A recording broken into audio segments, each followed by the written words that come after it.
नमस्कार शेतकरी मित्रांनो, SRTचं हे आमचं पहिलं वर्ष आहे. बेडवर कापूस लावल्यामुळे आम्हाला खूप चांगला रिझल्ट बघायला मिळालेला आहे.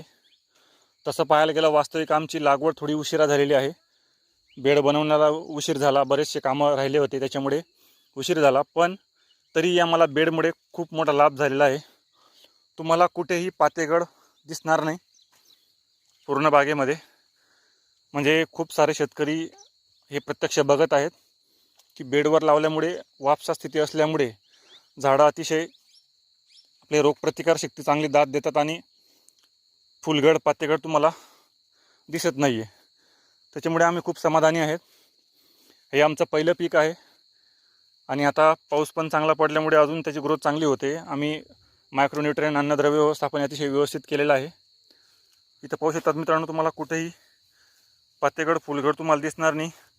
क्वचितच एखाद्या ठिकाणी असू शकते, पण सहसा आम्हाला 99% अतिशय आमचा हा जो बाग आहे तो अतिशय निरोगी आहे. कुठेही तुम्हाला रोगराई दिसणार नाही आणि कैऱ्यांची संख्याही चांगली आहे. माल अतिशय व्यवस्थित बनतोय. आता सध्या आमचं शेंडा खोडणी सुरू आहे. मित्रांनो, मी जे सत्य अनुभव आहेत ते तुम्हाला मी पुराव्यासकट दाखवायचा हा माझा प्रयत्न आहे. पुढच्या वेळेस आम्ही याचा कापूस निघाल्यानंतर याच्यावर आम्ही हरभरा लागवड करणार आहे.